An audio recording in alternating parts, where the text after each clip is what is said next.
Welcome to Accounting High.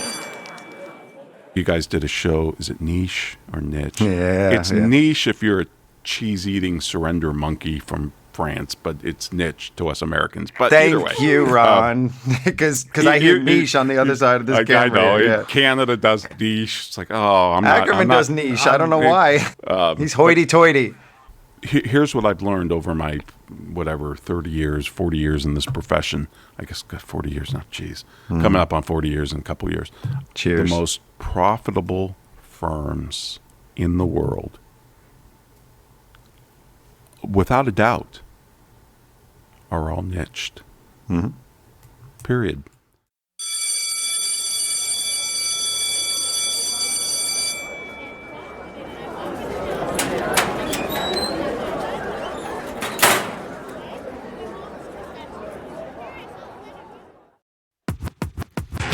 Class is in session, it's time for shoperations at accounting. Hi, class is in session, it's time for shoperations at accounting. Hi, class is in session, it's time for shoperations at accounting. Hi, class is in session, it's time for shoperations at accounting. Hi, kids, do you like operations? It's Wednesday Accounting High, talking systems and processes, talking shop about operational balances, accounting, workbench to workflow challenges, hybrid teams for Pete's sake. I'm trying to manage through screens, but I can't figure out which Zoom window's my next meeting. And Dr. K says, Acuity uses EOS. Entrepreneurial operating system. Well, since 2012, my firm's been in the cloud. Join us as we go deep. I'll try not to run it to the ground. We're sharing profit and loss and managing back office. The tax staff just quit. Tried to hire on LinkedIn, no luck.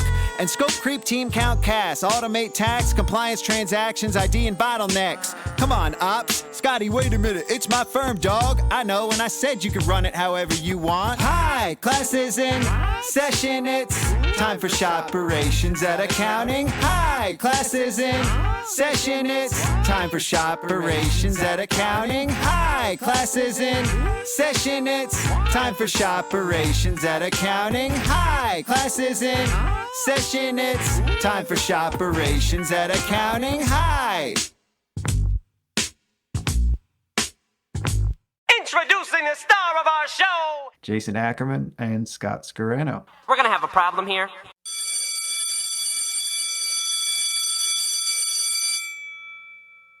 And we have super special guest, Ron Baker. The Ron Baker. Scott said that if once he got you on this podcast, we're going to stop. So this might be our last episode. Well, I'll be honest. I said, when we started this, I said there's just two guests that I want to have on. And the number one that I would love, I'd be honored to have on. And the number one, Ron Baker. If we ever do get him on, I feel like my work is complete. I could drop the mic. And, at the end of this, my mic might drop after this. Wow. Well, thank you guys. I appreciate it. Thrilled to be here. I had the exact same feeling about a guest we had on early on our show. I told Ed after we were done, I said, Voice America could cancel us tomorrow, and I would be. Who was that? It was Thomas Sowell. I love Thomas that. Sowell. You're our Thomas Sowell. It's beautiful. Thomas Sowell is probably the world's greatest living economist. And is that where you got the name, the Soul of Enterprise? No, that came from another great economist, 40-year mentor of mine, George Gilder, who wrote a book, The Spirit of Enterprise. And I thought soul had more definition and meaning to what we were trying to do with the show, which was to say that business was more than just materialistic. It had a soul. It had a spiritual component, not religious, spiritual. And there's a big difference between materialism and spiritualism. If materialism, if I take a violin into a lab, I can measure it, I can weigh it, I can get all those specs on it, and those can all be replicated by somebody else. But when Joshua Bell picks up that violin and plays it, and I weep, or I march off to war, that's spiritual. And I think enterprise, business in general, entrepreneurialism, all enterprise has spiritual component, which is the majority. of what we do. We're interacting with other humans. It's highly spiritual. And what I mean by that is it can't be measured. I can measure a violin, but I can't measure the impact it has on me when it's played. It's an art too. That soul Absolutely. is perfect. You're the soul of our podcast. It's like kind of like the question where the ship is rebuilt. I forgot how the fable goes or the story goes, but a ship leaves the dock on the other side of the world, and then slowly the planks are replaced during the journey. And then when it gets to the other end, is it the same ship? Right? Love it. The soul is still there, but The physical's been altered. Yeah, I find that whole distinction fascinating.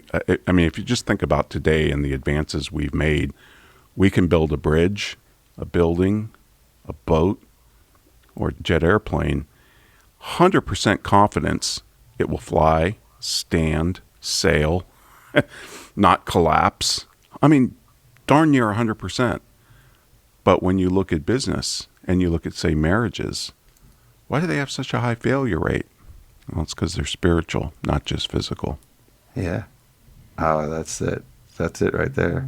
So I also want to talk about where you're at, like as far as, I think that you're a natural speaker. I can go on and give a lot of compliments about how you go about this, but I kind of want to hear how you got started and what your ambitions were as a kid to then end up like you're a radio host now. I love that. Like that's you're a scholar, radio host. I see like as a professor. I just kind of want to hear what your ambitions were as a child. Wow. growing Okay. up. I'll lay this out. You guys probably aren't going to believe me, but you can verify this with my dad. At 15, I knew I wanted to be a CPA. And people ask me, how the hell did you figure it out at 15? I said, because prior to 15, when I was in middle school, I don't know, I was in 9th, maybe 8th grade, I'd sit at the table with my dad. Like Charlie Brown, my father was a barber. Okay. So I learned business from the inside of a barber chair, watching my dad run his barber shop with a very, very loyal, long-term clientele. But he'd come home at night and he'd have cash and he'd have a stack of checks, and I would fill out his deposit slip because I could add a column of numbers very fast ever since elementary school. And one night we're sitting there doing that, and I look at an envelope he's got laying there amongst his paperwork, and it says Pizzeni and Brinker, Certified Public Accountants. Now, that's a firm in Santa Rosa that still exists to this day. And I said, Dad, what's a certified public accountant? And he looked at me, he said, that's somebody who charges a hell of a lot of money. And that stuck with me. So when I got to high school, we had an accounting teacher by the name of Angelo Catalani, and he had a 2-year accounting program, not just a 1-year, a 2-year.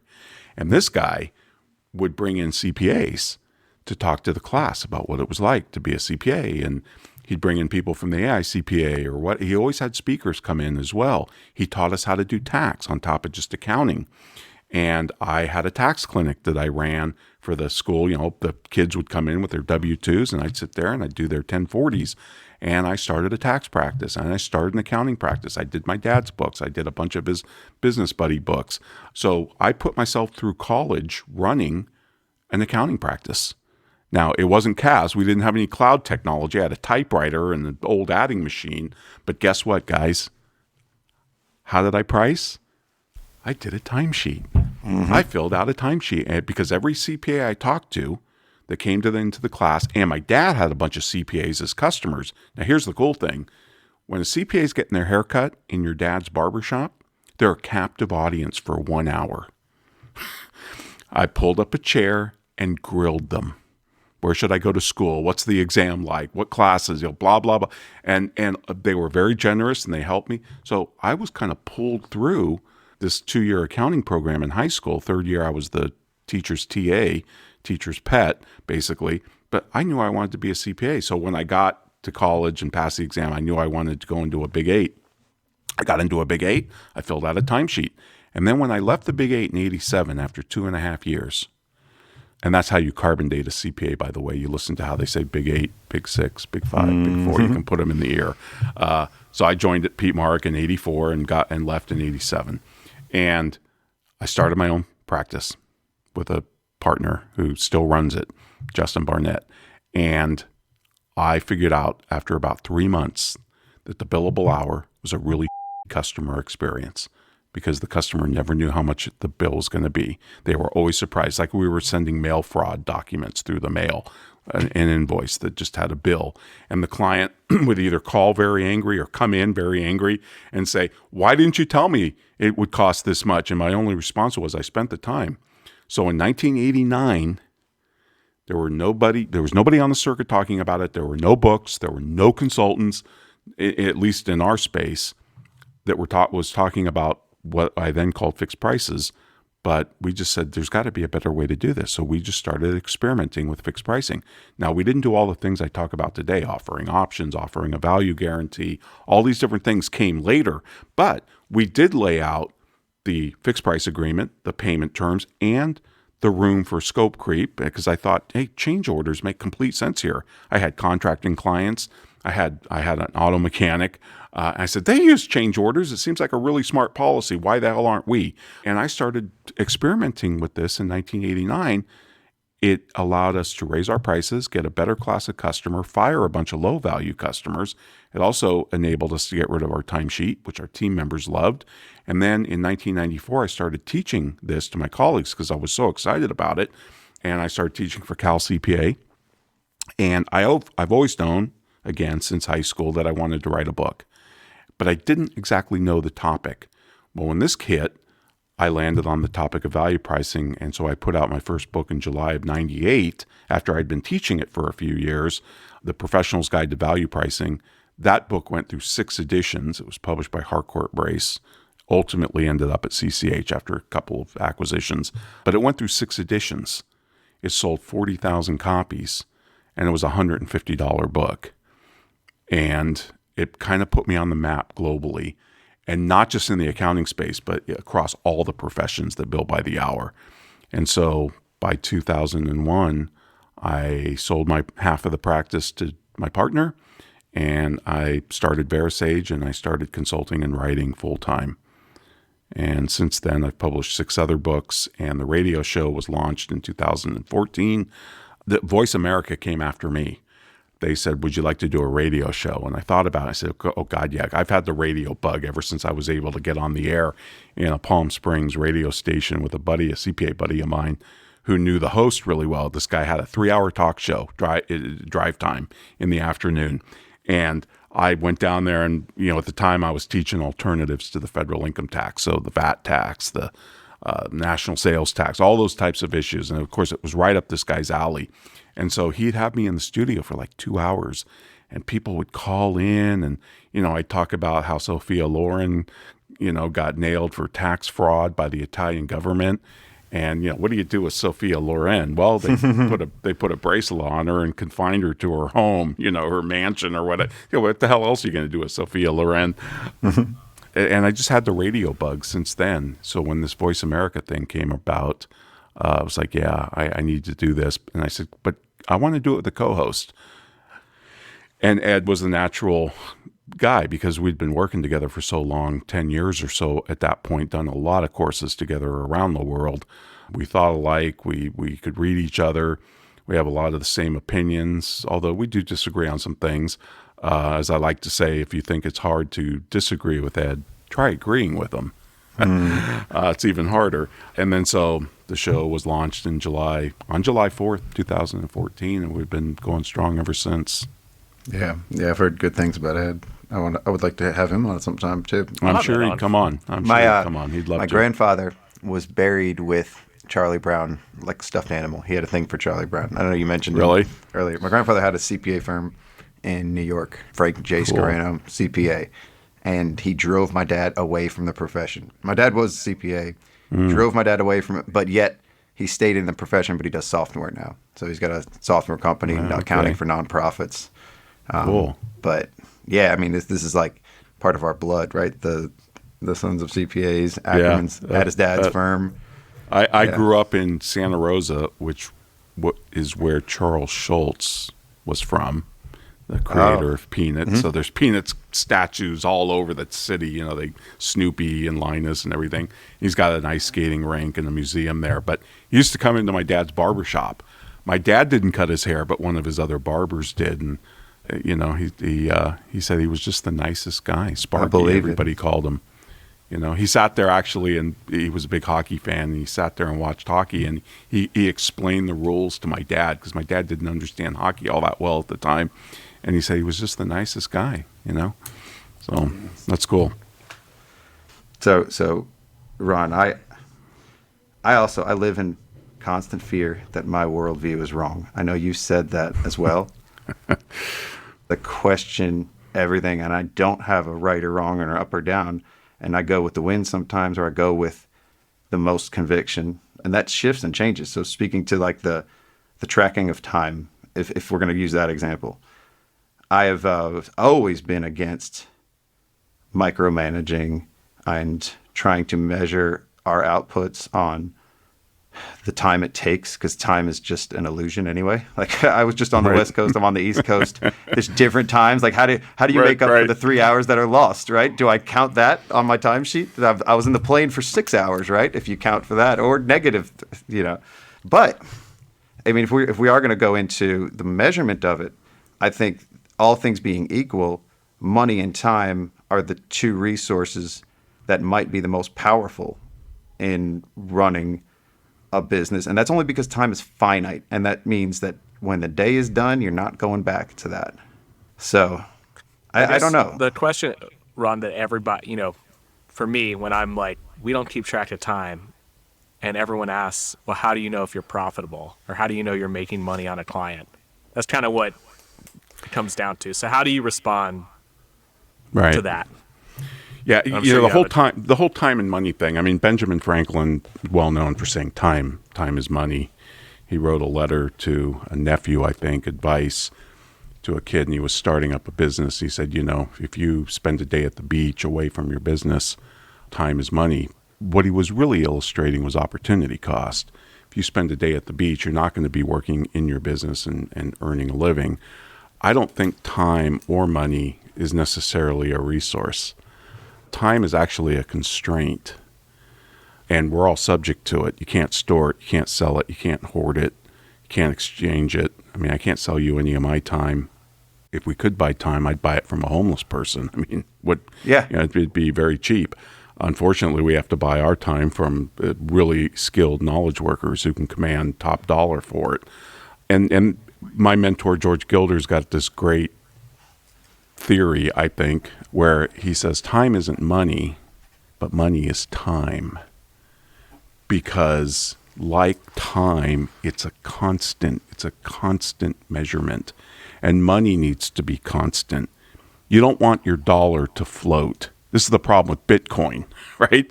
Bitcoin is not a stable value. Now, that's not to say it doesn't have other wonderful uses.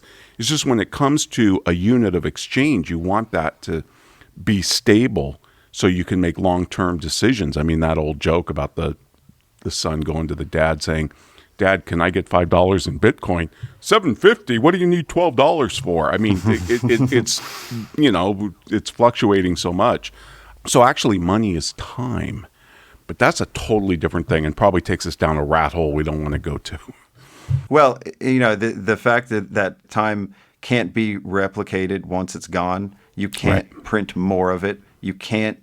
It's not something that can be. It's not a renewable resource. It's a bad measurement of value, just like weighing a violin is a bad measurement of the music that it produces. I mean, this is the problem. We're using the wrong tool. We're plunging a ruler into the oven to determine its temperature. You can't measure the value of what knowledge workers do based on the time of the inputs. In fact, I'd say any worker. Does anybody care how long it took Honda to make their car? No, nobody even asks. Now, people always fight back, and Jason, I haven't forgotten your question. People always fight back. Yeah, but Toyota cares how long it took them to build a car. Yeah, they do, but they know that.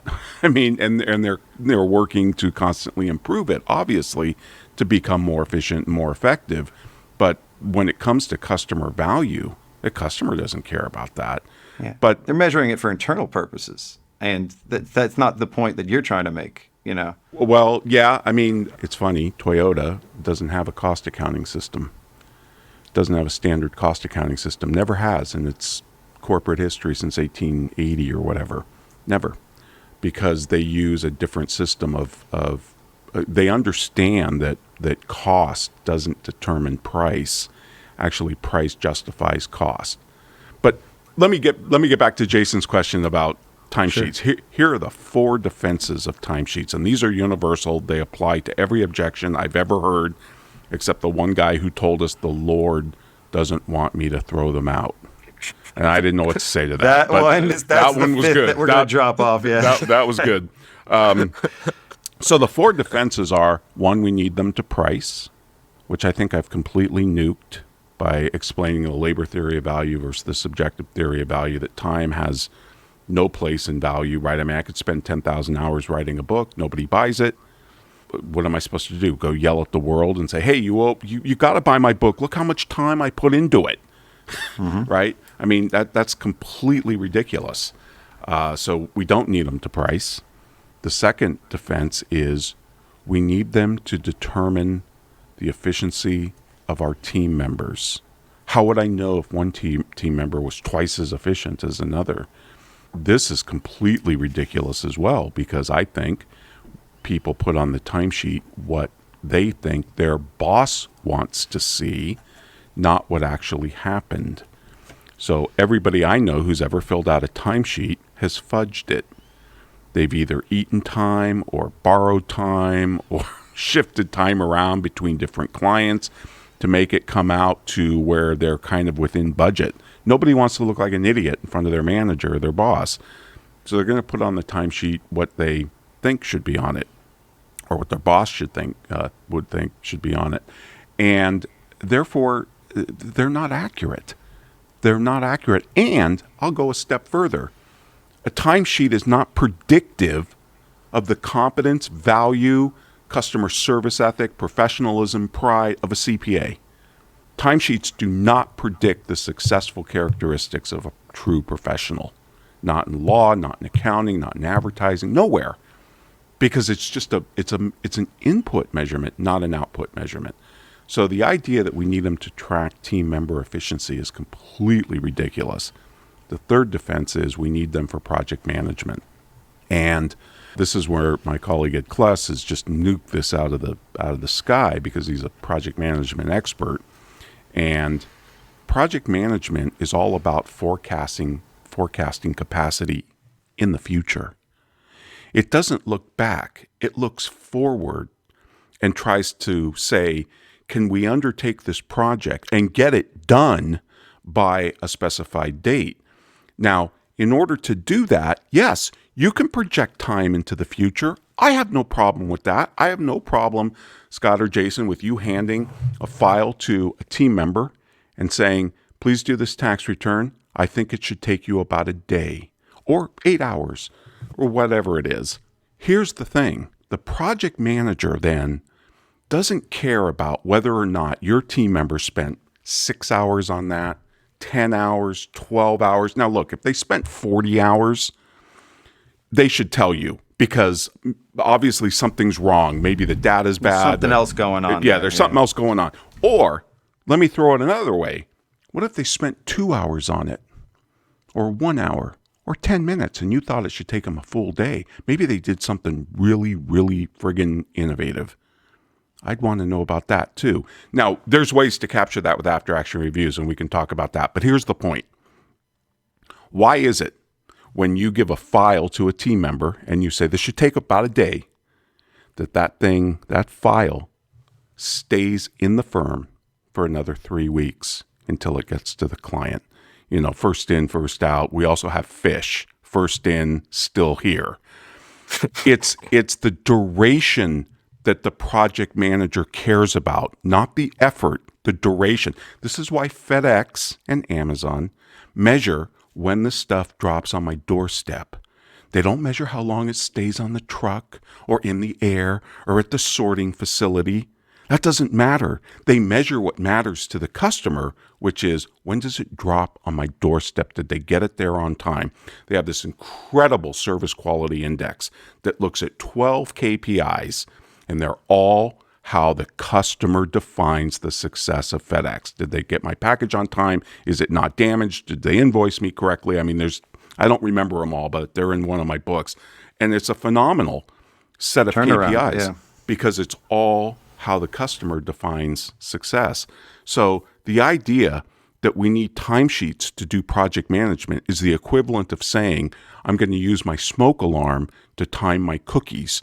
Because by the time you see something on a timesheet, it is by definition, no longer manageable. And you're crying over spilt milk. We need leading indicators like FedEx and other smart companies have that are canaries in the coal mine that can help us stave off problems before they fester and before they become a bigger problem. And that's what we should be tracking. And since management attention is, finite, we're measuring the wrong things by looking at time and using that for project management. And the last defense, in Jason, this is the one you brought up, how would I know customer profitability if I didn't keep timesheets? I don't want you to measure customer profitability. Customer profitability is an illusion because you're taking primarily costs that you're going to pay irrespective of whether or not you have that customer in your firm or not. Irrespective, you're going to pay your rent, you're going to pay technology, you're going to pay your human capital people. I mean, unless you're in a completely flexible labor environment where you're only using outsourced labor from India, the Philippines or something, you're paying your people a salary. You're paying them irrespective of what they're doing. So to try and allocate a cost to every single hour, think about what we're trying to do. We're trying to take the rent, we're trying to take the toilet paper, the pencil lead, the toner cartridge, and allocate it per hour and do a P&L per hour. We're accountants, for crying out loud. We should know that that's insane. That's absolutely insane. It's completely arbitrary, and it's really crappy math. And this is my argument against cost accounting in general. It's crappy math. It's just crappy math. It has no basis to cash.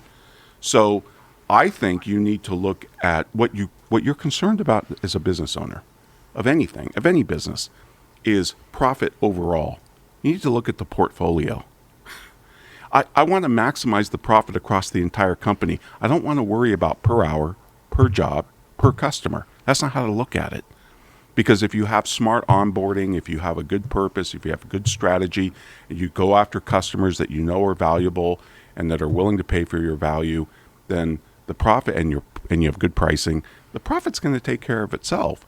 The real question becomes, how much money are you leaving on the table through weak pricing? And that can't be answered with timesheet data or GAAP data, for that matter. So I know I rambled, but it's you're good. It's a complex issue. Always ramble. Yeah. I don't want to talk at all this session. That's amazing. No, you said leading indicators, right? What are the leading indicators that you should measure? Any indicator that you can pull off a financial statement is by definition lagging. Would you agree? Agreed. Yes, absolutely. It's got to be. Financial statement is backwards anyway. All of Absolutely. It's everything is a lag on there. Absolutely. We CPAs, we're historians with really memories. Okay. We go in, this is the joke about the auditors. We go in after the battle and bayonet the wounded. That's what we do. We're fighting the last war. We're like the worst of the generals. We're fighting the last war. We're fighting last year's numbers, trying to get them all together. So it can't come off a financial statement. Now, even if you had real-time cloud-based accounting, well, then your KPIs would rise to the level of what economists call a coincident indicator. They'd be real-time. But they're still not leading. A leading indicator has to be a theory. And the theory is, what does the customer care about? That's essentially why FedEx measures on-time arrival. So my favorite leading KPIs in an accounting firm are turnaround time. Are we getting the stuff back to the customer at our promised date? And by the way, good firms promise the date to the customer. You will get your stuff on this date, period. And they strive for that just like FedEx strives for it. The other one I really like is HSDs, which are high satisfaction days that your team has. And now social media, this is so much easier to track. But it's just one of those days where your team member or you pump your fist and go, yes, this is why I do what I do. This is what I was born to do. Maybe it was a thank you note from a customer. Maybe a customer came in, brought you a gift because you helped them through a difficult time. Whatever it is, most HSDs are generated by customers. And therefore, we have found a correlation between number of HSDs in a given period and profitability. because if you're getting a lot of HSDs, you're living your purpose. You're not just talking about it. You're walking the talk. You're living your purpose.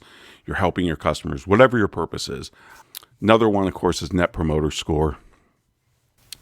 Some firms use it. I think it has its uses. It's a theory. I mean, the accounting overall. It's still a lag, though. It is a bit of a lag, and there's all sorts of survey issues with it. I mean, the CPA profession as a whole has something like a 24 score, which is awful when you consider Apple and Amazon are in the high 80s. But be that as it may, another one I really like is the value gap, which is what could we be doing for our customers that we think they need that we're not doing for them? And how are we going to close that gap in the coming time period? And that's another way to alter behavior. But all these KPIs, whatever a leading indicator, it's got to focus on the outside of the business. It can't be internal. The airlines, for example, use on-time arrival, lost luggage, and customer complaints. Those are the 3 KPIs of every major airline in the world, except perhaps North Korea's, which is the airline. Theirs is always 100%. So. Yeah. Mm-hmm. But you look at those KPIs, you're not going to be able to pull them off an income statement. And everybody has to be able to understand that, what the KPIs are. The pilots, the flight attendants, the baggage handlers, the mechanics. Everybody knows how important it is to get that plane in the air and get the passengers on their way. So if the food's not on board, the drinks aren't, the bar's not stocked, screw it. Give everybody a free drink or give them a free movie and get the plane the hell out of there, because what passengers really care about is getting to their connection or their destination on time. So twice on this one trip, I had 2 flights canceled like an hour before the flight, and I got nothing from them. I got no apology, absolutely nothing. I had to fly into LA instead of Santa Barbara just to get there at a reasonable time, and I had to rent it. Like all of this, their KPIs don't mean if they can't even get the plane in the air, too. That's true. That's the cancellations, all of that. It can be a nightmare. Are you any type of frequent flyer with them? Do you have any? Not really. I don't have an allegiance to an airline. I'm like, and every time I go on certain ones, it's always some form of bad experience. Like Delta's been great, but anytime I go on America or United, there's some issue, and Southwest is usually great too. But it's always something with American and United, and again, I can't always put my finger on it because it's usually something different.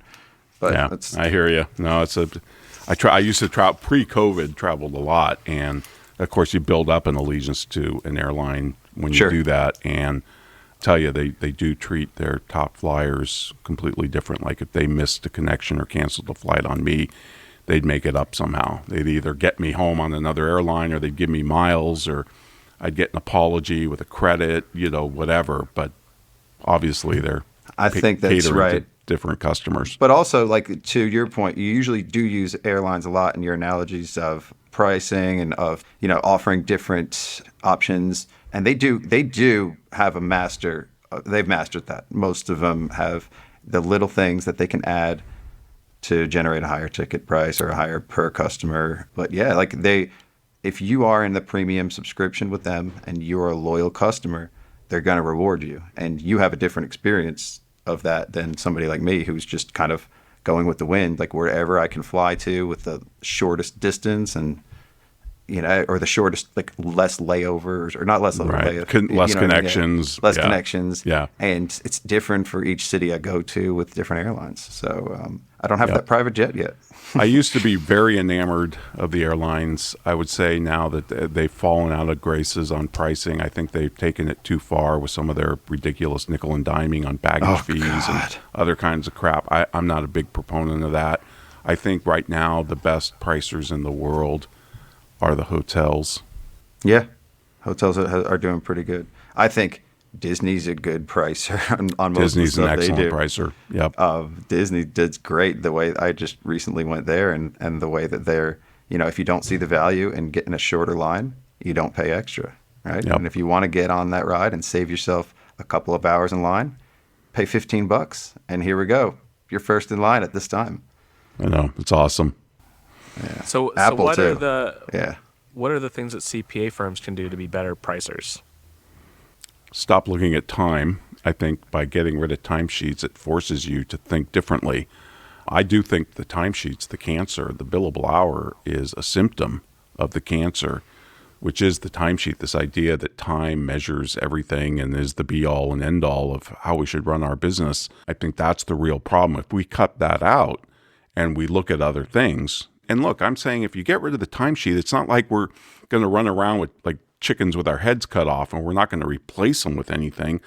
The timesheet and the billable hour were introduced in a law firm in the United States in Boston, Massachusetts, by a lawyer by the name of Reginald Heber Smith in 1919. Has the world changed in 103 years? And if you think it has, like I do, then obviously maybe we have some better systems and better processes today. And so here are the things that replace a timesheet. I think a firm needs a value counsel. Now we can talk about that, maybe even a chief value officer, depending on the size. But a group of people dedicated to pricing across the entire firm that sees the entire portfolio, just like an investment banker sees the entire portfolio, and that studies pricing, that does experiments with pricing, like you were saying, Scott, about being, a scientist in the lab coat. You're constantly experimenting and tweaking your pricing. We have been doing that for 5 years. Yeah, and we're still doing it. And it's never going to stop. It's never going to end. Stop. It's a guiding star. And you're going to have fixed price agreements, and you're going to have you might use change requests for scope creep. You're going to have proper project management, the way my buddy Ed Kless teaches it. And by the way, project management is not pricing. We've conflated the two by joining them by the billable hour. We conflate project management with estimated hours, but as Ed teaches, that's ridiculous. Because Jody was on last week, and he does something similar too, like the way that he does their time tracking. Jody Grunden from Summit CPA. Right. I think he does it really great, the way that they are tracking it almost as a leading indicator to then determine what they're going to sell. I'd be curious on what he's doing. And then, of course, KPIs. And I hate the term panacea or silver bullet, because I'm one of these guys that I believe there are no solutions in the world to our problems. There's no solution to the healthcare crisis. There's no solution to immigration. I mean, no single solution. Right. And not even multiple solutions. Because here's the problem. There are no solutions. There are only trade-offs. Yeah. You'll never hear a good economist ever say the solution to this problem is. They'll say the trade-offs are. We do this, then this is why Harry Truman wanted a one-arm economist, because every economist said, well, on the one hand, well, on the other hand, he said, send me a one-arm economist so I don't have to listen to these people anymore. But as close to a panacea solution as I can get is the after-action review. If firms do after-action reviews, probably the best learning tool ever devised by mankind, then I think they can replace two things. If that's all you did, don't even do all the other things I mentioned. If you just brought in after-action reviews, you could replace two things. Annual performance appraisals, which are a complete joke. I have no idea why we subject people to these. And this is kabuki theater on steroids, more than the TSA is. And AARs, after-action reviews, can also replace timesheets. Yeah. And we use the leading indicators we use aren't necessarily time, actually. It is related to time. We use how many hours of sleep as the leading indicator. If you've gotten more sleep, it tends to produce a better week. I like that. One even that I like even more is if we're going to do timesheets, let's do them on the customer. How much time? Two things. One, how much time did we save them from doing the crap that they shouldn't be doing? Just like my mechanic saves me time working on my car, my landscapers mow my lawn. So let's have the customer do the timesheet. And also, and I think this is critical, and we don't think this way, especially now with cloud, we tend to think that less interaction is better because it's more efficient and we can get through more clients. But how much time do our customers spend with us? Yeah, we do that one too. So one of our leading indicators is the number of clients our team has met with that week. Yep. Not the time they met with them, the number that they met with. Right. That was also one of my KPIs from the old days, was a number of customer contacts. but Yeah. also not just the number, but the quality of those interactions. Because, we talk about this as being a relationship business, and it is. It's all belly button to belly button. Even in the days of COVID, it is a relationship business. And yet I think we pay lip service to the relationship because if you look at what we monetize and if you look at what we measure, it's all transactional. It's number of hours, it's scope of work, it's deliverables, it's outputs. It has nothing to do with deep, transformative experiences that we can provide to our customers, taking them from where they are to where they want to be, some desired future state. And this is why I think the subscription model is ultimately going to replace what I'm going to call value pricing 1.0, because I think the subscription model puts the relationship at the center of the firm. And that's all important. And that's what we pay lip service to. So let's align our business model around what we claim is important, which is the relationship. The other thing that, and I don't know how you feel about this, but I put a lot of value on the team being intentional about their day and planning it. So one of the indicators, and I know this is going to sound bad, but it's how many days that they time blocked. And that's just a term we use to plan their day and be intentional about what they're going to do that week, plan their week, and then plan their days individually so they don't get stuck with the constant bombardment of interruptions and the back and forth that things can derail you from what you're really doing. Because if you do plan on sitting down and doing a tax return and you get interrupted 3 or 4 times, what's that going to do to your timesheet, right? Like that's, what's that going to do to the outputs that people are measuring afterwards if they didn't necessarily plan their day and manage interruptions? So I've gotten a lot of grief for that from Ackerman, but I think it's a really good way for them to feel in control of what they're doing and be a lot more purposeful and intentional too. Yeah, Frederick Taylor, who, if you know anything about our show, we can't stand Frederick Taylor, the father of so-called quote-unquote scientific management. He was an absolute fraud. None of his studies replicated. He used a 40% fudge factor, so all of his crap about efficiency was just BS on stilts. He used to say the system is the most important thing. And in a knowledge firm, the knowledge worker is the system. So I don't think any two knowledge workers approach planning their day or their week the same, just like no two surgeons approach an operation the same, or any two hairstylists approach a style the same. And I'm completely flexible however they want to plan their day. I agree with you that multitasking, our brains aren't capable of doing. So if you are interrupted 3 times while doing a tax return, that's incredibly distracting. If you're trying to focus on something, especially something complex, like when I'm writing a book, there is no way I want to be distracted by email, because to get back into the flow and just the whole thing of the book, it'll kill me for another half hour or whatever. Context shifting will kill you more than anything else. Absolutely. So, but I leave that up to the knowledge worker. If we've hired smart people, they want to do a good job, they're knowledge workers, they're going to climb down an experience curve. One of the things that I just loathe is when when I see accounting firms, hire these efficiency experts, people that come in, like the Ninja Six Sigma green belt turtles, and they're going to make us all more efficient. And this is so the wrong focus in a knowledge organization, because quite frankly, I don't want an efficient heart surgeon. I want an effective one. Yeah. And relationships aren't efficient. You're either strengthening a relationship or it's weakening over time. There's nothing in between. It's either dying or growing stronger. And, we can be efficient with things. I'm not against cloud tech and all the great technology that we use. We can be efficient with things. Totally agree with that. We should have the best of everything. But when it comes to people, you have to be effective, meaning do the right thing. I've never heard anybody define their marriage as efficient. I love that. So to go kind of on this, like if you're not keeping track of time, I don't know how to say this without using time, but I want my team members, kind of how you were saying, like I don't want to have any of the stuff that they have to do, like keeping track of time, dress codes, stuff like that. I want them focused on the client.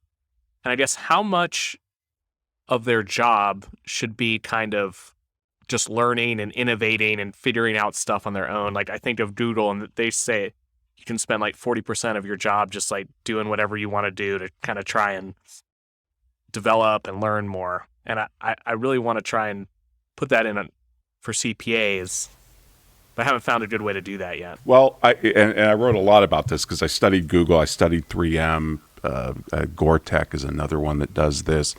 It's 20%. They give their their scientific people 20% Google time. That's basically 1 day a week. We started running around telling CPA firms, you need to do the same thing. And of course, people do the math. Well, that's 8 hours a day times 50 weeks times our billing rate. We'd lose. Are you kidding? Look how much money we'd lose. But if you look at the innovations that have come out of that Google time, as it's called, it's Google Maps, Gmail, Google Books. I mean, there's a whole list of what's come out of that Google time. If we want innovation, if we want creativity, and we pay lip service to this, we want it, we say we want it, it is the antithesis of efficiency. To be innovative and creative is the antithesis of being efficient. I need to be able to put my feet up on the desk and read a book and stare out into the sky. Try and do that in a CPA firm. I did it in Pete Mark in 1984, 85.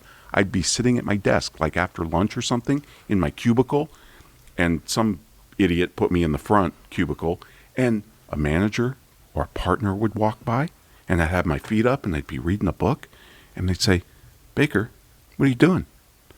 I'm reading this book. And it wasn't a Harlequin romance, for crying out loud. And he said, don't you have anything to do? Yeah. Well, what are you doing? I'm reading this book. And he'd say, well, and then he'd give me some asinine task. I'd go foot the phone book or something. If you want innovation and creativity, you can't do that. What would have been better if he would have said to me, what's the book about? It was a Milton Friedman book, for crying out loud. I mean, it was like, but you get penalized for that. Because why? Because you're not billing time. This is what's so pernicious about even measuring time. It puts people into this binary mode. I'm either billable or I'm non-billable. And when I'm non-billable, I better feel guilty as hell that I'm not billable, whether I'm at my kid's game or whatever, sleeping. I love the non-billable codes like they have. There's a ton of them. Creativity time, non-billable code. Yeah, innovation time. There's a great video that a Canadian advertising agency did. I forget what they call it. Time. They developed an app called Time. It's hysterical. I'll try and send it to you guys after the show. Maybe you can get into the show. I forget the agency who did it. Oh my God, it's a brilliant. It's called Time. I know it's up on YouTube. But what does it do? Or what is it? Oh, it's just a funny video about an app that they developed about tracking time when you go into the bathroom. It's hysterical. We'll find it. We'll find it's that. really funny. That's so funny. And people watch those videos and they laugh their butts off, and I think, well, laughter's a confession. This is kabuki theater, and yet this is the biggest metric in the profession. It's crazy. So one thing that we do, we have a Schultz hour that everybody should, and they're highly encouraged to do this at least once a week, where they do nothing for an hour except a pen and a piece of paper. Maybe go on a walk, but whatever it is. This is what I don't get. Nothing. It's like you're scheduling them. You're not allowing that. You're like forcing creativity. Yes, on them. you have to force people to do that. You have to, because they won't do it otherwise. Most people won't. I have to schedule myself to do it. I force myself to do it. I think it's a necessity, and I put it on my calendar so I know to do that, so time just doesn't pass and I don't get the time to relax, like to meditate or to do something outside of it. I actually have to schedule that. I feel like it's, at least for me. I've heard that too, Scott. I mean, I listened to Jason Blummer, who I'm sure you guys know, and he talks about how him and his partner block out time. I guess they use, the entrepreneurial operating system method or whatever, but EOS, they're big proponents. Yeah, EOS. Big proponents of blocking out time. Like they block out, I think they spend like 2 days a week on working on the firm, right? The strategy and all of that. And he does it by time blocking. Now, for me, I could never do that. If you said to me, here's the time that you can write, I'm working on a book, here's the time that you can write, I would violate that until the cows came home. I write when I'm inspired. It could be in the middle of the night when I wake up with a some type of epiphany or whatever. But I know whatever works for you, I'm all for. I'm all for. Well, some people have that burning fire of like they can be very self-motivated and they have that fire, itching to do something. But some people are very routine and they want to have some form of structure. They want structure, absolutely. Yep. And I think for the most part, accountants want the routine. This is why we love checklists. That's how accountants are. Right? Yeah. We want our checklist, man. Don't make me think. Just give me the checklist. Don't make me think. Tell me what I need to do and I'll do it. Give me the 4 steps. And my mind doesn't work that way. It never has. But I totally understand it. So, whatever works for sure. But here's the other point about capacity and the 20% time. Now, this is going to sound completely heretical, and you're probably going to push back on me, but I don't think any firm should run anywhere near 60, 65, 70% capacity. We should always have spare capacity in our firm for the same reason that hotels and airlines always have last-minute seats available for their most valuable customers that come in at the last minute. I mean, never fill the cup up to the brim. Never. Always leave. Never. And we try and run our people at 90, 95%. We only hire when we're busting at the seams and people are working overtime. I think this is a sin because if you called your dentist and with a toothache and he said, well, I can fit you in a week, you'd be pissed. You want your dentist to have capacity at the spur of the moment, just like you want your doctor to. We want all of our professionals to be there when we need them on demand. And I'm telling you, that world exists already, and our customers expect that. So if they need, I remember my colleague Dan had a client who was trying to buy his dream piece of property to build his dream home, and he was going to auction the next day, and he needed a personal financial statement review or whatever the hell it was called at the time that only a CPA can do on his personal, net worth. And he said, Dan, I need it tomorrow. He called Dan at 7 p.m. Dan was at his son's baseball game. And Dan got a team together. Now, he had people in India and he had partners, and they got together and they pulled an all-nighter and they got it to the guy. That's now not an unusual story. And if we can't do that, then we're not coming up to the level of an Amazon or a Google, and we're falling short on a customer experience. So we've got to have spare capacity, because if we don't...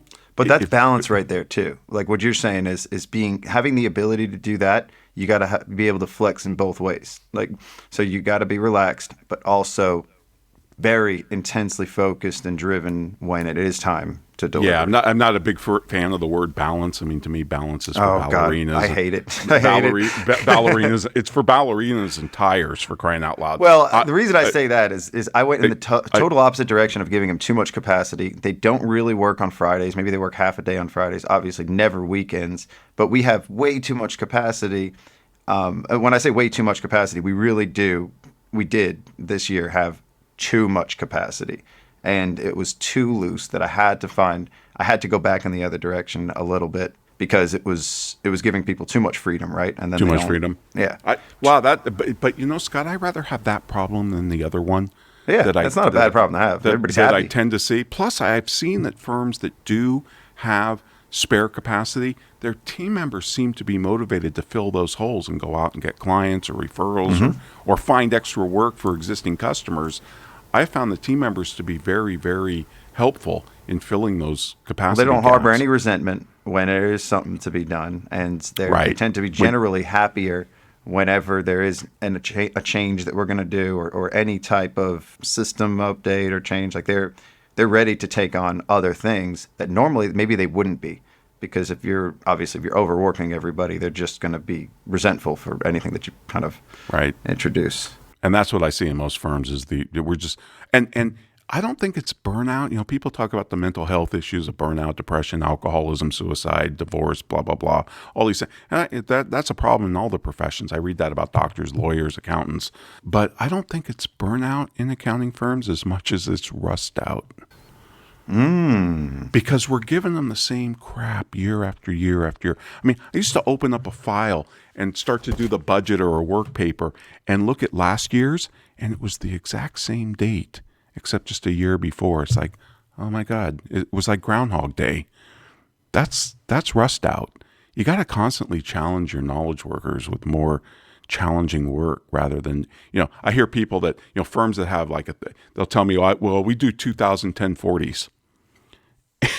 And to me, this is kind of like having a McDonald's inside of a Ruth's Chris, right? That's just stupid from a positioning strategy standpoint. It's like, why do you have 2010-40s? Well, we need it for training ground for our new people. It really teaches them how to do a tax return, how to self-review. And I get that. And I think that's a valid argument. Here's the problem. But they've been working in it for 5 years. That's a 1 season thing. That's a boot camp. Yeah, exactly. Yeah. And you know what? Spin it out in a different firm. Create a McDonald's. Put it across the street. Give it a different brand name. And don't let it corrupt the mothership that's trying to be a boutique specialized. Don't come work at our place with your McDonald's uniform on. That definitely, absolutely.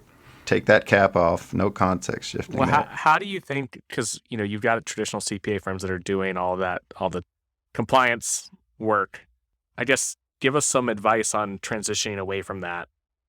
Oh, I think getting out of advisory or getting into advisory out of compliance, I think is really difficult. I mean, look, this is nothing new.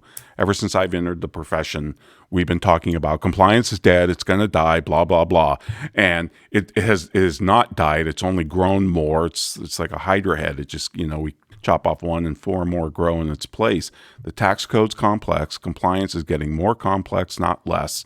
Compliance is always going to be there. And that's where most CPAs are very comfortable. And I think advisory has failed. We have not become advisors in the CPA profession. By and large, we don't own that space. McKinsey, Bain, Boston Consulting, they've been eating our lunch on that for decades, literally. I think it's very hard to shift the mindset from a compliance person to an advisor. And I think the biggest challenge for CPAs in that pivot is this. When I'm an expert, whether it's GAAP or tax, and a client asks me a question, part of my self-identity, part of my self-esteem is all wrapped up in being able to answer that question. Now, if I can't do it off the top of my head, I'm going to hang up the phone and go look it up, and I'm going to call back the client, and I'm going to get them an answer. Because you ask me a question, I give you an answer as an expert. But consultants aren't paid for answers. They're paid for the questions. Take a look at the McKinsey consultants. These are 22-year-old snot-nosed MBAs. They know diddly about running businesses. They go into these businesses that have been in the family for 3 generations or whatever. They know nothing. What they do know and what they have are fantastic questions. And as Socrates said, half the wisdom's in the question. But to shift from leading with your knowledge, like we do when we're an expert, to what Peter Drucker said with consulting, you have to lead with your ignorance. You have to play Lieutenant Columbo. I'm confused. Can you help me on this? You can't be an expert. You've got to ask the right questions, and that's an art in itself. And I think CPAs have a big trouble. I think we have a big problem with that. We're the expert. We have to understand too. Compliance is the painkiller, and advisory is the vitamin. And it's a lot easier for somebody that's a pharmacist to be selling the painkiller than the vitamin. And there's no shame in that either. Because no, there's compliance has to get done. That's the hinge for most of Absolutely. our clients, at least. They're coming to us for the compliance. They're coming to us. That's what they want to pay for. So make sure we price that correctly too. What do you think do you think CPA firms should go towards advisory, or we should lean more into what we're good at? I think only probably about a fourth, maybe a third can do it effectively. And I mean real advisory. This idea, take a look at how firms classify advisory revenue or consulting revenue. It's glorified tax work or other.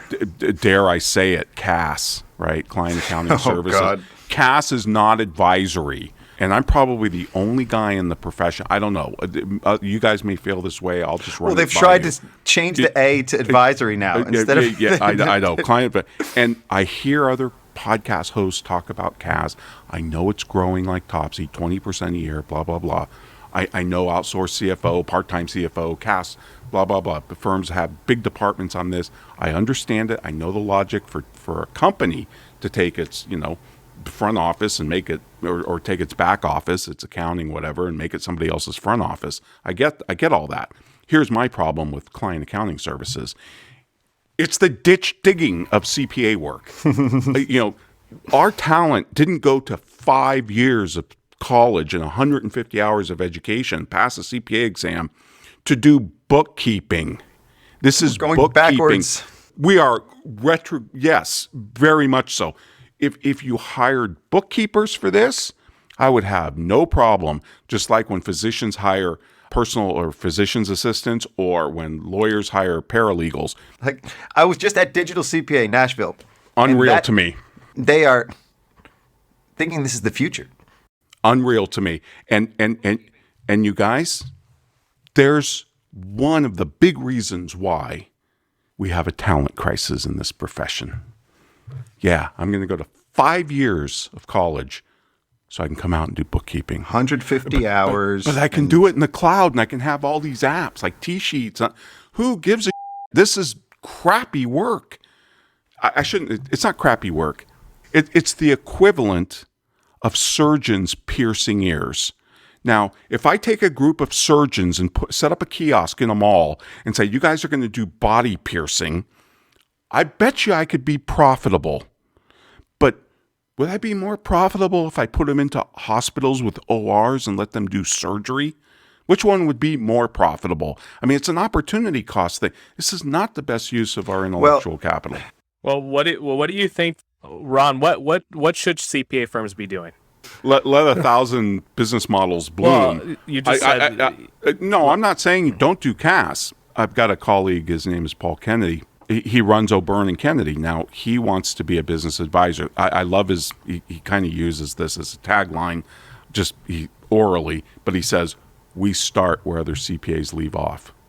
Yeah. So now because he wants to do that high end of the value curve advisory on strategy, marketing, all of those things.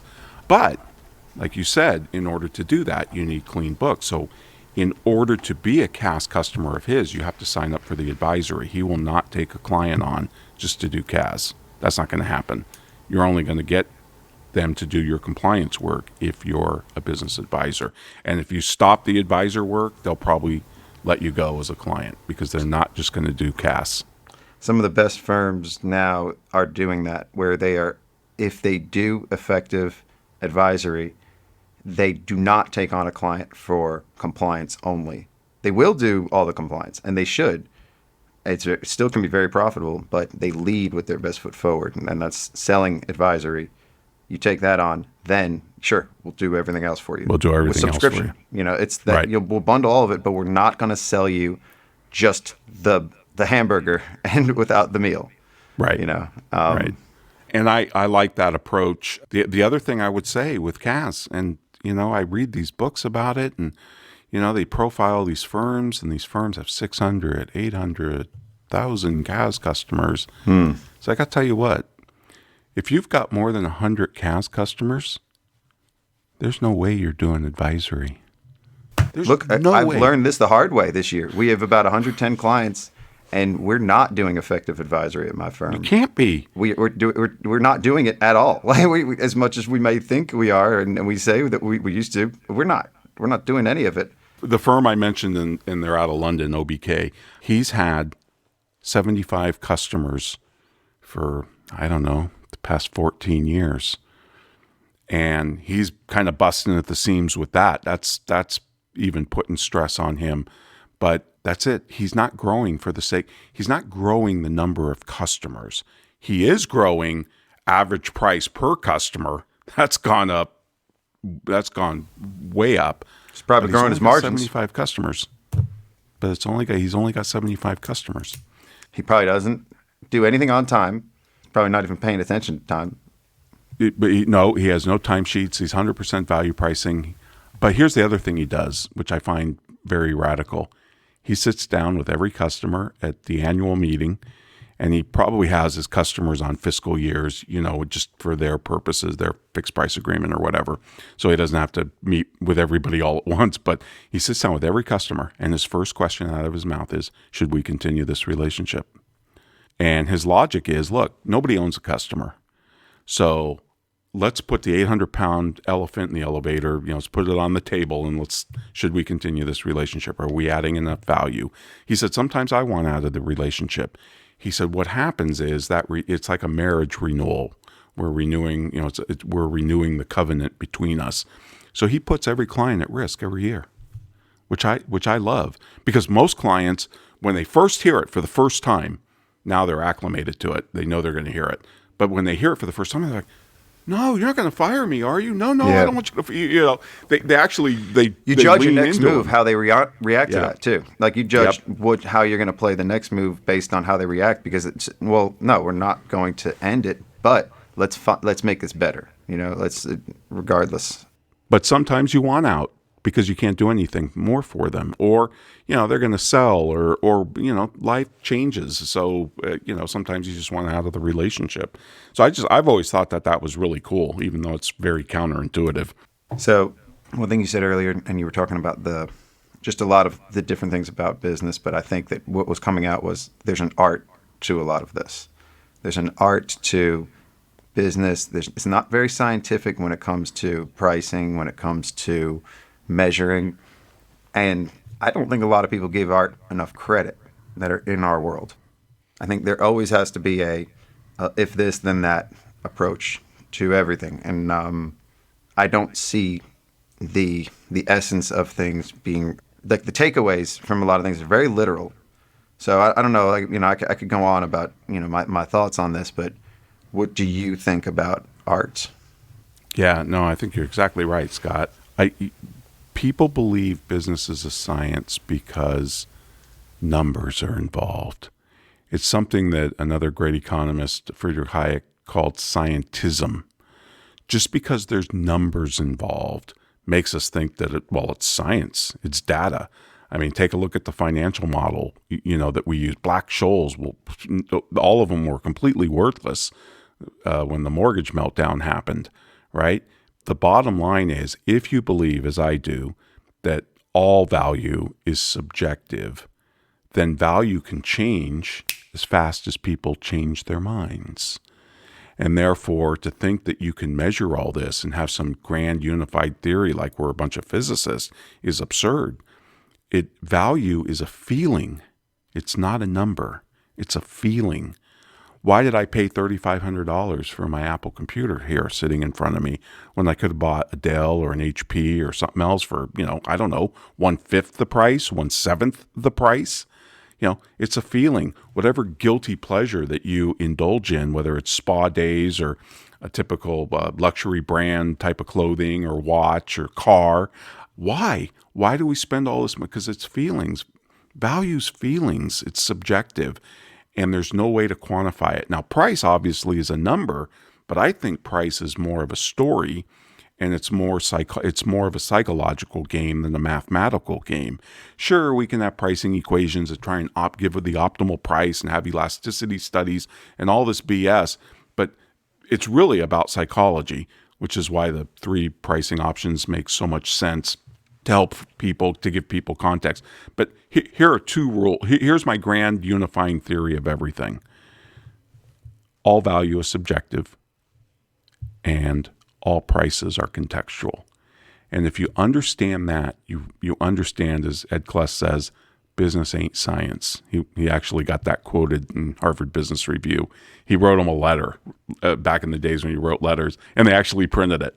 Ed Kless, business ain't science, which is absolutely true. I mean, we can study the shopping like it's a science. We can build numbers around, but that doesn't make the study of shopping a science, right? It's kind of a bastardization of science to call business science. It's not, because we're dealing with humans. This gets back to the soul. Right?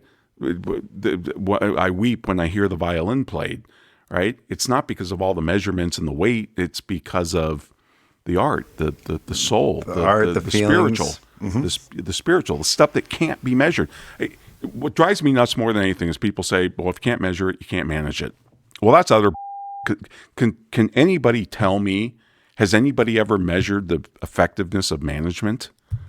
And how do you do it? How do you measure the effectiveness of a CEO? Boy, I'll tell you, if boards could figure that out, they wouldn't have the problems that they have with CEO turnover and all the other C-suite turnover.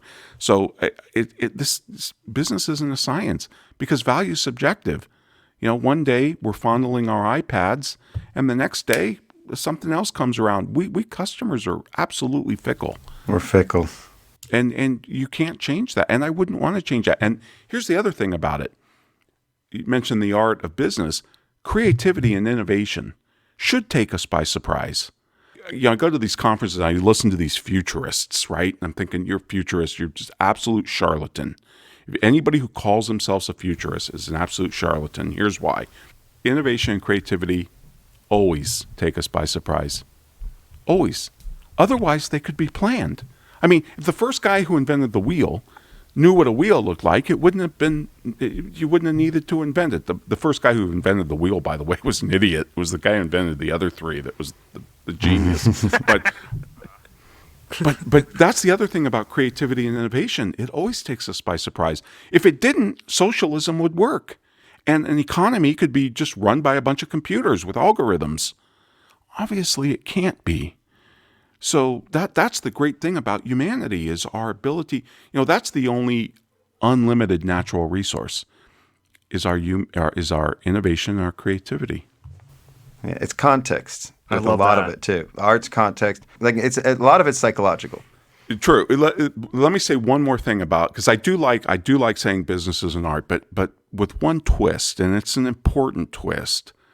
I think there's a huge difference between entrepreneurialism and art, and it's this. An artist is showing me how they interpret the world, maybe through a painting or a sculpture or whatever. It's they want me to see how they interpret something, which is fine. That's wonderful. It can move me to a new place. It can conjure up all sorts of feelings. But an entrepreneur has to be, by definition, altruistic. They have to focus on the concerns of others because, let's face it, nobody walks into a store to please the owner, right? You walk into the store. Think about your grocery store. You never tell them when you're going to show up. You never tell them what you're going to buy. You never tell them how much of what you buy you're going to buy. You don't give them any details, and yet we all walk into these stores and expect them to have everything that we want on whatever whim, and we never give them any chance to plan. And for some reason, it works. That's kind of a miracle if you think about it. But that's because we walk into that store to please ourselves, not the store owner. And so the entrepreneur, the smart business person, has to be other focused. They can't be inward focused on their interpretation of the world. Now, they can change the world. They can change our futures. It's Steve Jobs, Thomas Edison. I mean, Henry Ford. They all created the future we all live in, and they continue to do so. But they still have to be concerned with the wants and needs of others, and they have to humble themselves. Well, if they expect to get paid. Right. If they expect to make Right. any money on it, that's that's where you have to really be focused on what is somebody willing to pay and what's their desires and sell that curb appeal, right? Yep. If you were going to start an accounting firm, what would you focus on? Oh, boy.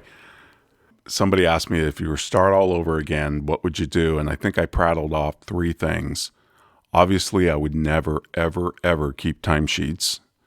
Obviously, I would offer fixed prices and based on value. So value pricing with options, which I did not do in the early days of my dabbling in that. And the third and probably most important, well, let me say 4 things. I wouldn't take all comers.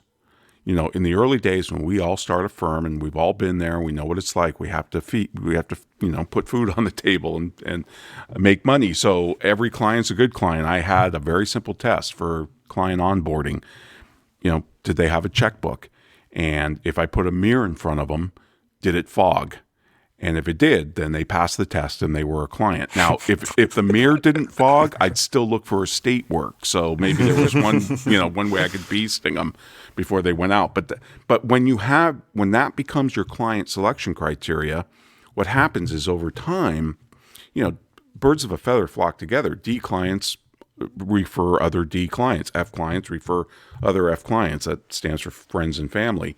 You never get A clients that way. And so my client selection criteria would be much higher. I would have established minimum prices a lot sooner than I did. And I would have put that price way the hell up, above even the local competition, because it attracts a different type of customer. But the most important, and those are all pretty important, but another one that I think is probably the most critical is I would have niched. Mm-hmm. And I think you guys did a show, is it niche or niche? Yeah. It's niche if you're a cheese-eating surrender monkey from France, but it's niche to us Americans. But either way. Thank you, Ron, because I hear niche on the other side of this camera. I know. Yeah. Canada does niche. It's like, Ackerman does niche. I don't know why. I'm not caving into that. He's hoity-toity. He's hoity-toity. 0% French. Got it.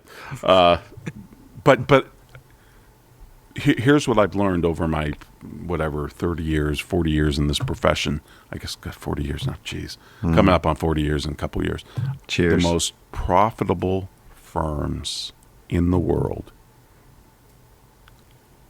without a doubt, are all niched. Mm-hmm. Period. I have a guy who was actually my first senior at Pete. He does nothing but dentists. That's it. He can handle a dentist from womb to tomb. Right out of dental school. He goes to dental schools. He gives talks, tells them how to build a practice, how to start a practice, how to buy into a practice. He can handle anything that happens with a dentist, divorce from the partner, divorce from their wife, whatever, expansion, new offices, growth, new specialties. He's seen it all.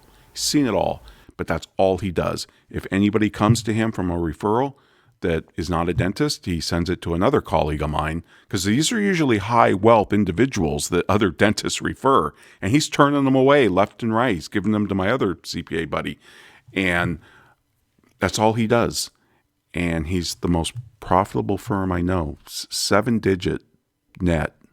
He's a sole proprietor with 12 team members. Yeah, I love that. Now, look, that's not my only criteria for a successful life, is how much your bottom line is. I'm a true believer. If you want a lifestyle practice, if you only want to work 3 months out of the year, however you have to design your firm to design your life. Absolutely. And I do not think the bottom line is the only metric that matters. It's not. But if you're interested in what drives profit, it's focus, right? I mean, because it takes less energy. An incandescent light and a laser beam take the same amount of energy, but one can bore a hole through steel because of its intent focus. And just over and over, it's confirmed every day, the specialists do the best. I mean, we would all fly to Rochester, Minnesota, to go to an oncologist at the Mayo Clinic that dealt with our cancer diagnosis, the type of cancer we had. We're not going to do that for a general physician. We're going to Google our zip code and find somebody local. So you get a broader geographical range of customers. You get more interesting cases, more interesting issues to solve, or possibilities to pursue, and you earn more money. So it widens your geographical base. I mean, you probably know there's lots of CPAs now, but one guy I know that specializes in microbreweries. That's all he does. He writes in their publications. He speaks at their conferences. And I think he's in Florida, and he's got microbrewers around the world. He's got clients in Europe. He's got clients in countries he doesn't even know the tax laws to, because he can outsource that to a local accounting firm. But he can handle the business side of the microbrewer and help them think about things like a consultant, advisor, whatever you want to call it. And he gets paid big bucks for that. And that's hyper-focus. When they say the riches are in the niches, I know it's bumper sticker thinking, and I usually hate that, but in this case it's true. I should have niched. My clients didn't have anything in common except the fact that they were my my customers. That was the only thing they had in common. I should have focused. And you know what? If you go into any firm and you take a hard look at their client list, you'll see that they are already specialists. I bet they have a cluster of doctors or authors or restaurants or whatever it is. They usually have a cluster of those together. And if you just carved those out and got rid of everything else and really made a go of that, your life would be so much easier. So we're part of a franchise, and that's been my vision for the franchise. It was always location-based for each office. Accounting and tax, location-based. I think, and I've been preaching this for about 3 years, if everybody did that, cut out and found their best foot forward, the client that they want to serve, and define that, that's the future of a group of offices that are, all servicing, tax, accounting. But everybody finding, you just described it basically, everybody look at their client base, find the client you want to work with, find the future persona, and that's your niche. And that's who you're going to serve, that's who you're going to sell, and you figure everything else around that. Everything else around that one client that you're going to sell. That's awesome. Yep. So how do we get, there's so many CPA firms that are still keeping track of time. The big firms, like, God, why time? Why do we... So here's one quote. Here's a quote, Ron. A money's most intrinsic value is it gives control over our time. Over our time. Yeah. To me, that's kind of the definition of wealth, is you get to do what you want, when you want, how you want, right? You have complete freedom. You're not chained to a business. This is a great dichotomy in business, because if you look at people like Mark Zuckerberg or Elon Musk or Bill Gates, their wealth, if you think about it, is really amassed, that they're tied to, because they're so good at investing it and growing it. Jeff Bezos and Richard Branson, they earn more of it, and that they're tied to it. They're not out there consuming. Sure, Branson owns an island, but it's nowhere near what he could be doing with that money, right? They're constantly reinvesting it. So, but I think for us, non-Branson types, non-Bezos types, wealth to me is basically freedom to do what I want, to design my own life and work on my own timeline and not be tied to anything. Now, that doesn't mean I can't own a business, but that business should run itself and not be 100% dependent on me. It can be somewhat dependent on me, but it shouldn't be 100% dependent on me. Because I've been quoted to say it's about money until it's not. So to be able to have the freedom to create all of that, you have to have the money first. You have to be able to have, and I guess it's not a black and white statement, but it is about money. That's the Maslow's hierarchy, of where we're at and of our firms too. So, yeah, I think these people that cite these happiness studies that you see that say, oh well, once you get to $75,000, an additional $25,000 is not going to make you any more happier, right? And they cite these countries that are below 75 or at 75 or whatever. I don't buy that for a minute. I do think that work is important. I think work is how we serve one another. It's how we serve our fellow human beings. I don't want to retire. That's our purpose. We pick our purpose. Absolutely. We've had a rabbi on the show. He's my rabbi, even though I'm not Jewish. Rabbi Daniel Lappin. He's been on the show 4 or 5 times, I think 5. And he loves to cite the Hebrew word for work is the same as the Hebrew word for worship. When we're working, we're actually serving one another. We're serving another one of, in his terms, God's creatures. And I think that's an incredibly noble way to look at it. And he's a big believer that you should never retire. And I just sent you guys the link to the YouTube video time.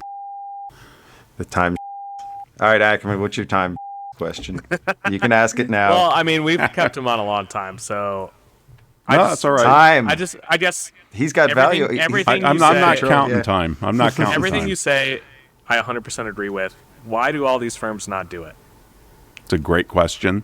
That is a good one. It is a great question. It's one obviously I've given a lot of thought about. In fact, the last chapter to my most recent book, the Implementing Value Pricing, deals with exactly that. If this is all so good, why aren't we doing it? And I think it's as you can imagine, I'm not a monocausal guy, so I don't give one explanation for a phenomenon like this, but it's very, very difficult to change the business model of a profession. And I'll give you guys a story that I think really illustrates this well, how hard it is to change the thinking. Economist, there was one economist, his name was Herbert Simon, and he coined this term called satisficing.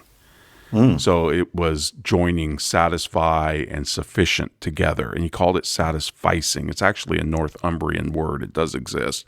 And he said, people aren't out to maximize profit or optimize profit. They satisfice. They do good enough. You know what? It's good enough. And I think the billable hour in the timesheet is satisficing. It's good enough.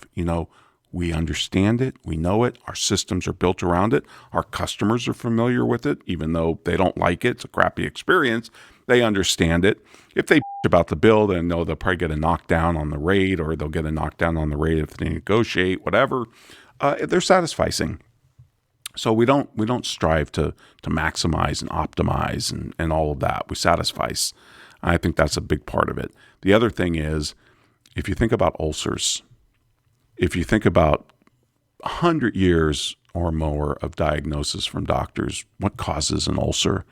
And the medical industry had a consensus. Well, obviously it's stress. Stress causes ulcers, right? We've heard that our entire life. And there was these two doctors in Perth, Australia, who said, well, that's a crappy theory, because if you dig down deep on anybody's medical history, you're going to find stress. Life is stressful. So what the hell? It's like blaming an airline crash on gravity, right? It's crazy. Airplanes are designed to defy gravity, so you can't blame change on a constant. They had a different theory about what caused ulcers. They thought it was bacteria in your gut. So they were in a teaching hospital, and they developed a cocktail of antibiotics, and they were getting phenomenal results. They tried to publish these results in the Lancet, in the American medical journals, Australian journals. They tried to speak at conferences. Nobody would listen to them. A couple outback idiots from, the Australian outback. What are they, who's their trial? Kangaroos and koalas? I mean, this is crazy. We're not going to listen to these bozos.